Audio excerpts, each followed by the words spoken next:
नवरात्रि के 9वें दिन की कथा। मां भगवती की कथा। एक समय पर जब सृष्टि में अंधकार छा गया था, तब एक दिव्य शक्ति ने जन्म लिया जो महाशक्ति के अलावा और कोई नहीं थी। देवी शक्ति ने ब्रह्मा, विष्णु और महादेव की त्रिमूर्ति को जन्म दिया और तीनों को संसार के लिए अपने कर्तव्यों को निभाने के लिए अपनी भूमिका समझने की सलाह दी। उनके कहे अनुसार त्रिदेव एक महासागर के किनारे बैठ गए और कई वर्षों तक तपस्या की। तब मां देवी ने सिद्धिदात्री के रूप में उन्हें दर्शन दिए और तीनों को अपनी शक्तियों के रूप में पत्नियां दी, ताकि वे लोग उनकी मदद से सृष्टि रचना का कारोबार कर सके और धीरे धीरे सृष्टि में सब कुछ निर्माण हो सके। इस तरह मां सिद्धिदात्री की कृपा से सृष्टि की रचना, पालन और सहार का कार्य संचालित हुआ। उस समय भगवान शिव ने माता सिद्धिदात्री की कठोर तपस्या करके 8 सिद्धियों को प्राप्त किया था। साथ ही मां सिद्धिदात्री की कृपा से भगवान शिव का आधा शरीर देवी का हो गया और वे अर्धनारीश्वर कहलाए। मां दुर्गा का वह अत्यंत ही शक्तिशाली स्वरूप है।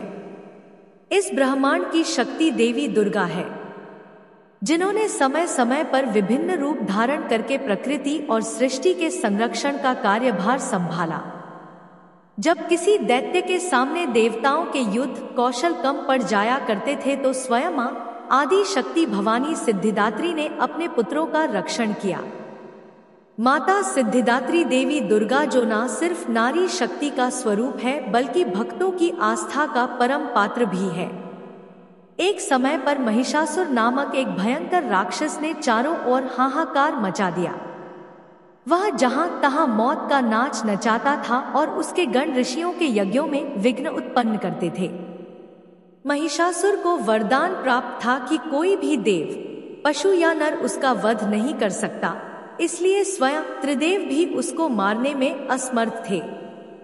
निरंकुश दैत्य राज महिषासुर ने अपने वरदान को कवच के रूप में उपयोग करते हुए देवलोक में भी अपना आधिपत्य जमा लिया और देवों को वहां से निकाल फेंका। देवताओं के यज्ञ भाग को भी उसने अपने वश में कर लिया। दैत्य राज्य से परेशान होकर सभी देवता त्रिदेव के पास गए और उनकी स्तुति करने लगे। सभी देवताओं के मुख पर चिंता का कारण त्रिदेव पहले से जानते थे। यह सब हाल जानकर भगवान शिव मुस्कुराए और बोले, हे नारायण, अब समय है कि हम सभी अपने तेज से इस जग की रक्षिका देवी दुर्गा का आह्वान करें। यह सुनकर स्वयं ब्रह्मदेव और नारायण ने भी हामी भर दी। इसके बाद स्वयं भगवान शिव, भगवान विष्णु और ब्रह्मदेव के शरीर से तेज उत्पन्न हुआ और वह एक जगह आकर मिल गया।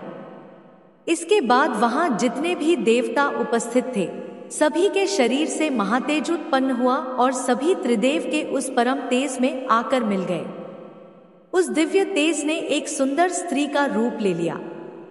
महादेव के तेज से माता का मुख हुआ, नारायण के तेज से 8 भुजाएं हुई, ब्रह्मदेव के तेज से चरण पादुकाएं बनी, यमराज के तेज से मस्तक और केश हुए, चंद्रदेव के तेज से माता के स्तन, देवराज के तेज से माता की कमर, वरुण के तेज से जंघाई और इसी तरह से अन्य देवताओं के तेज से माता के अन्य अंग उत्पन्न हुए। सभी ने मिलकर माता को श्रेष्ठ अस्त्र शस्त्र दिए। महादेव ने अपने त्रिशूल से शूल, नारायण ने अपने चक्र से एक दिव्य चक्र, ब्रह्मदेव ने एक दिव्य कमंडलू, देवराज इंद्र ने एक दिव्य और शक्तिशाली वज्र, सागर ने सुंदर रत्नों से सजे आभूषण, कभी मैले ना होने वाले वस्त्र और मुकुट दिए। वरुण ने शंख, हिमालय ने माता को सवारी रूप में सिंह और इसी प्रकार देव शिल्पी विश्वकर्मा ने माता को दिव्य अस्त्र और शस्त्र निर्माण करके दिए। माता का यह स्वरूप अत्यंत तेजस्वी और भयंकर था। देवी के इस विशाल और भव्य स्वरूप को देखकर सभी देवताओं ने करबद्ध होकर उनकी स्तुति की तथा देवी पर पुष्पों की वर्षा की। माता ने प्रसन्न होकर कहा, है देवों, कहो मेरा प्रादुर्भाव किस प्रयोजन से किया है। मैं अत्यंत प्रसन्न हूं। मुझे बताओ, मैं तुम्हारी समस्या का हल कर देती हूं। जिसके बाद देवताओं ने सारा हाल माता को कह सुनाया। इसके बाद रणक्षेत्र में माता ने विकराल रूप धारण करके पहले दैत्य राज्य की सेना का विध्वंस किया और बाद में महिषासुर को भी मार दिया। इसी तरह से पूर्व समय में दुर्गम नामक एक महाबली असुर था। उसने भगवान ब्रह्मा की कठोर तपस्या करके अद्भुत वरदान प्राप्त कर लिया। वरदान के प्रभाव से दुर्गमासुर ने वेदों का अपहरण कर लिया, जिससे सारी धार्मिक क्रियाएं और भावनाएं लुप्त हो गई। दुर्गमासुर ने अहंकार के वश होकर संसार को अपमानित और पीड़ित कर रखा था। घोर अकाल पड़ गया। सभी जीव अन्न और जल के लिए छटपटाने लगे और तीनों लोकों में त्राही त्राही मच गई। सभी देवता भी यह देखकर बहुत डर गए। सभी देवता मां भवानी की शरण में गए और माता से प्रार्थना करते हुए बोले, हे मां भवानी, मां सिद्धिदात्री, आप असुरों का संहार करने वाली हो। आपने शुंभ निशुंभ, चंडमुंड, मधुकैटभ, महिषासुर आदि दैत्यों का वध करके हमारी रक्षा की है। हे माता, आपने हमें आशीर्वाद दिया था कि जब भी हम पर संकट आएगा आप हमारा उद्धार करेंगी। उसी प्रकार से हे भगवती माता, दुर्गमासुर का वध करके हमारी रक्षा कीजिए। देवताओं की विनती से प्रसन्न होकर मां भगवती ने जल की अनन्य धाराएं प्रवाहित करके चारों ओर जल ही जल प्रवाहित कर दिया। गायों के लिए घास, अन्य जीवों को अन्न जल से तृप्त किया और समस्त संसार की रक्षा करके सुरक्षा चक्र का घेरा बनाकर स्वयं बाहर बैठ गई। दुर्गमासुर ने यह सब देखकर चिंतित होकर देवी मां पर असुरों की सेना से आक्रमण करा दिया।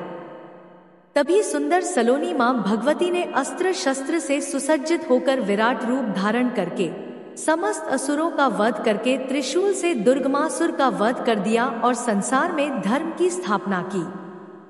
दुर्गमासुर का वध करने के कारण मां भगवती इस संसार में दुर्गा के नाम से विख्यात हुई। माता सिद्धिदात्री कमल पुष्प पर आशित होती हैं। इनका वाहन सिंह है और माता सिद्धिदात्री 4 भुजाओं वाली है। इनकी दाहिनी ओर की भुजा में गदा और दूसरी भुजा में चक्र है। बाईं ओर की भुजा में कमल और शंख है। अन्य 8 दुर्गाओं की पूजा उपासना शास्त्र विधि विधान के अनुसार करते हुए भक्तजन दुर्गा पूजा नवमी के दिन इनकी उपासना में प्रविष्ट होते हैं और इन सिद्धिदात्री माता की उपासना पूर्ण कर लेने के बाद भक्तों और साधकों की लौकिक परलौकिक सभी प्रकार की कामनाओं की पूर्ति होती है। एक बार प्रेम से बोलिए, सिद्धिदात्री माता की जय। एक समय बृहस्पति जी ब्रह्मा जी से बोले, हे ब्राह्मण श्रेष्ठ, चैत्र व आश्विन मास के शुक्ल पक्ष में नवरात्र का व्रत और उत्सव क्यों किया जाता है? इस व्रत का क्या फल है और इसे किस प्रकार करना उचित है? सबसे पहले इस व्रत को किसने किया, सब विस्तार से कहिए। बृहस्पति जी का ऐसा प्रश्न सुन ब्रह्मा जी ने कहा, हे बृहस्पति, प्राणियों के हित की इच्छा से तुमने बहुत अच्छा प्रश्न किया है। जो मनुष्य मनोरथ पूर्ण करने वाली दुर्गा, महादेव, सूर्य और नारायण का ध्यान करते हैं वे मनुष्य धन्य हैं। यह नवरात्र व्रत संपूर्ण कामनाओं को पूर्ण करने वाला है। इसके करने से पुत्र की कामना वाले को पुत्र, धन की लालसा वाले को धन, विद्या चाहने वाले को विद्या और सुख की इच्छा वाले को सुख मिलता है। इस व्रत को करने से रोगी मनुष्य का रोग दूर हो जाता है तथा मनुष्य की संपूर्ण विपत्तियां दूर हो जाती हैं और घर में समृद्धि की वृद्धि होती है तथा बंध्या को पुत्र प्राप्त होता है। समस्त पापों से छुटकारा मिल जाता है और मन का मनोरथ सिद्ध हो जाता है। जो मनुष्य इस नवरात्र व्रत को नहीं करता वह अनेक दुखों को भोगता है और कष्ट व रोग से पीड़ित हो अंगहीनता को प्राप्त होता है। उसके संतान नहीं होती और वह धन धान्य से रहित हो, भूख और प्यास से व्याकुल घूमता फिरता है तथा संज्ञाहीन हो जाता है। जो सधवा स्त्री इस व्रत को नहीं करती वह पति सुख से वंचित हो नाना दुखों को भोगती है। यदि व्रत करने वाला मनुष्य सारे दिन का उपवास न कर सके तो एक समय भोजन करे और 10 दिन बंधु बांधवों सहित नवरात्र व्रत की कथा का श्रवण करे। हे बृहस्पति, जिसने सबसे पहले इस महाव्रत को किया है वह कथा मैं तुम्हें सुनाता हूँ। तुम सावधान होकर ध्यानपूर्वक सुनो। इस प्रकार ब्रह्मा जी का वचन सुनकर बृहस्पति जी बोले, हे ब्राह्मण, मनुष्यों का कल्याण करने वाले इस व्रत के इतिहास को मेरे लिए कहो। मैं सावधान होकर ध्यानपूर्वक सुन रहा हूं। मैं आपकी शरण में आया हूं, मुझ पर कृपा करिए। ब्रह्मा जी बोले, हे बृहस्पति, प्राचीन काल में मनोहर नगर में पीठत नाम का एक अनाथ ब्राह्मण रहता था। वह भगवती दुर्गा का भक्त था। उसके संपूर्ण सद्गुणों से युक्त सुमति नाम की एक अत्यंत सुंदरी कन्या उत्पन्न हुई। वह कन्या सुमति अपने पिता के घर बाल्यकाल में अपनी सहेलियों के साथ क्रीड़ा करती हुई इस प्रकार बढ़ने लगी, जैसे शुक्ल पक्ष में चंद्रमा की कला बढ़ती है। उसका पिता प्रतिदिन जब दुर्गा की पूजा करके होम किया करता, तो वह उस समय नियम से वहां उपस्थित रहती। एक दिन सुमति अपनी सखियों के साथ खेलने में लग गई और भगवती के पूजन में उपस्थित नहीं हुई।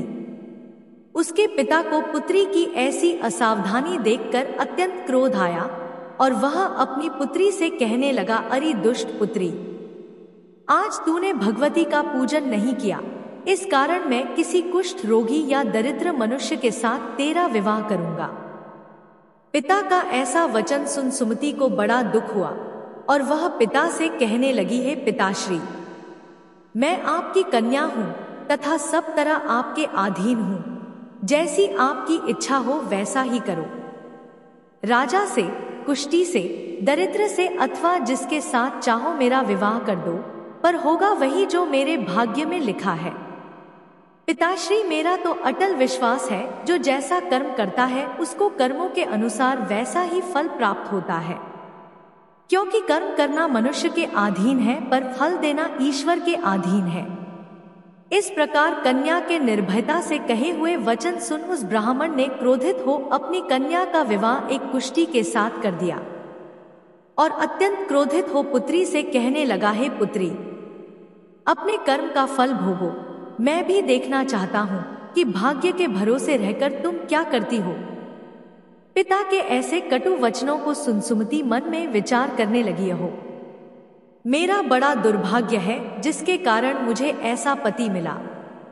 इस तरह मन ही मन अपने दुख का विचार करती हुई वह कन्या अपने पति के साथ वन में चली गई और डरावने कुशायुक्त उस निर्जन वन में उन्होंने वह रात बड़े कष्ट से व्यतीत की। उस गरीब बालिका की ऐसी दशा देख देवी भगवती ने पूर्व पुण्य के प्रभाव से प्रकट हो सुमति से कहा, है दीन ब्राह्मणी, मैं तुझसे अत्यंत प्रसन्न हूँ। तुम जो चाहो सो वरदान मांग सकती हो। भगवती दुर्गा का यह वचन सुन ब्राह्मणी ने कहा, आप कौन है वह सब मुझसे कहिए। ब्राह्मणी का ऐसा वचन सुन देवी ने कहा कि मैं आदि शक्ति भगवती हूँ और मैं ही ब्रह्म विद्या व सरस्वती हूँ। प्रसन्न होने पर मैं प्राणियों का दुख दूर कर उनको सुख प्रदान करती हूँ। हे ब्राह्मणी, मैं तुझ पर तेरे पूर्व जन्म के पुण्य के प्रभाव से प्रसन्न हूँ। मैं तुम्हें तुम्हारे पूर्व जन्म का वृतांत सुनाती हूँ। सुनो, ध्यानपूर्वक सुनो। तू पूर्व जन्म में निषाद अर्थात भील की स्त्री थी और अति पतिव्रता थी। एक दिन तेरे पति निषाद ने चोरी की। चोरी करने के कारण तुम दोनों को सिपाहियों ने पकड़ लिया और ले जाकर जेलखाने में कैद कर दिया। उन लोगों ने तुझको और तेरे पति को भोजन भी नहीं दिया। इस प्रकार नवरात्र के दिनों में तुमने न तो कुछ खाया और न जल ही पिया। इस प्रकार 9 दिन तक नवरात्र का व्रत पूर्ण हो गया।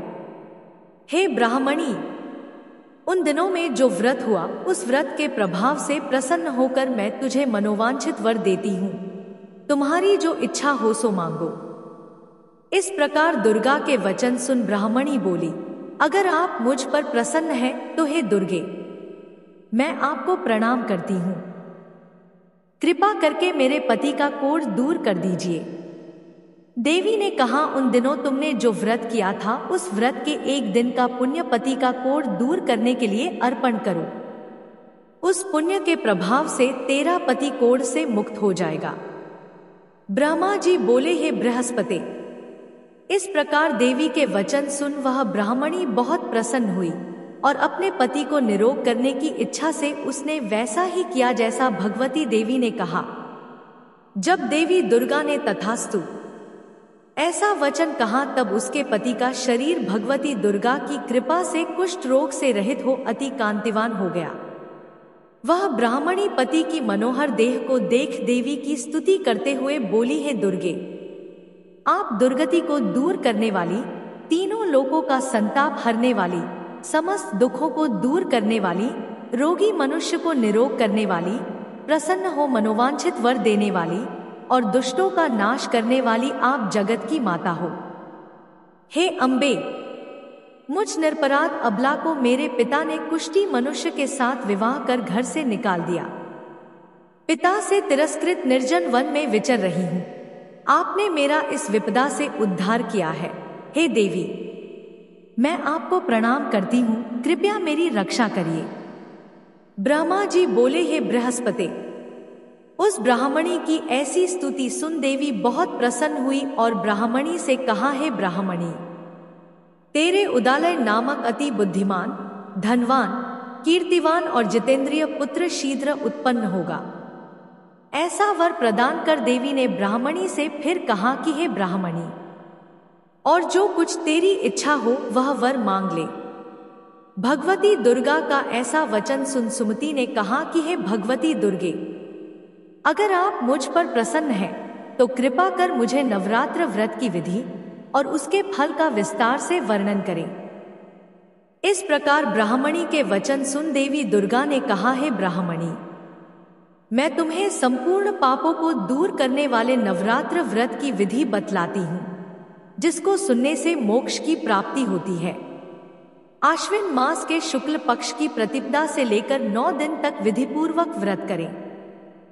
यदि दिन भर का व्रत न कर सके तो एक समय भोजन करें। विद्वान ब्राह्मणों से पूछकर घट स्थापना करें और वाटिका बनाकर उसको प्रतिदिन जल से सींचे। महाकाली, महालक्ष्मी और महासरस्वती देवी की मूर्तियां स्थापित कर उनकी नित्य विधि सहित पूजा करें और पुष्पों से विधिपूर्वक अर्घ्य दें। बिजौरा के फल से अर्घ्य देने से रूप की प्राप्ति होती है। जायफल से अर्घ्य देने से कीर्ति की प्राप्ति होती है। डाक से अर्घ्य देने पर कार्य की सिद्धि होती है। आंवले से अर्घ्य देने पर सुख की प्राप्ति होती है और केले से अर्घ्य देने से। इस प्रकार पुष्पों व फलों से अर्घ्य देकर व्रत समाप्त होने पर 9वें दिन यथाविधि हवन करें।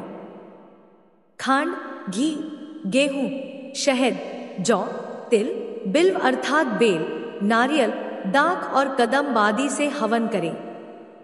गेहूं से होम करने से लक्ष्मी की प्राप्ति होती है। खीर एवं चंपा के पुष्पों से धन की और बेल पत्तों से तेज व सुख की प्राप्ति होती है। आंवले से कीर्ति की और केले से पुत्र की, कमल से राज सम्मान की और दाखों से संपदा की प्राप्ति होती है। खांड, घी, नारियल, शहद, जौ और तिल तथा फलों से होम करने से मनोवांछित वस्तु की प्राप्ति होती है।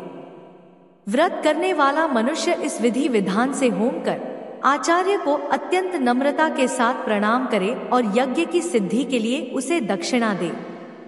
इस प्रकार बताई हुई विधि के अनुसार जो व्यक्ति व्रत करता है उसके सब मनोरथ सिद्ध होते हैं। इसमें तनिक भी संदेह नहीं है। इन 9 दिनों में जो कुछ दान आदि दिया जाता है उसका करोड़ों गुना फल मिलता है। इस नवरात्र व्रत को करने से अश्वमेध यज्ञ का फल मिलता है। हे ब्राह्मणी, इस संपूर्ण कामनाओं को पूर्ण करने वाले उत्तम व्रत को तीर्थ, मंदिर अथवा घर में विधि के अनुसार करें। ब्रह्मा जी बोले, हे बृहस्पति। इस प्रकार ब्राह्मणी को व्रत की विधि और फल बताकर देवी अंतर्ध्यान हो गई। जो मनुष्य या स्त्री इस व्रत को भक्तिपूर्वक करता है वह इस लोक में सुख प्राप्त कर अंत में दुर्लभ मोक्ष को प्राप्त होता है। हे बृहस्पति, यह इस दुर्लभ व्रत का महात्म्य है जो मैंने तुम्हें बतलाया है। यह सुन बृहस्पति जी आनंद से प्रफुल्लित हो ब्रह्मा जी से कहने लगे कि हे ब्राह्मण, आपने मुझ पर अति कृपा की जो मुझे इस नवरात्र व्रत का महात्म्य सुनाया। ब्रह्मा जी बोले कि हे बृहस्पति, यह देवी भगवती संपूर्ण लोकों का पालन करने वाली है। इस महादेवी के प्रभाव को कौन जान सकता है? एक बार प्रेम से बोलिए देवी भगवती की जय।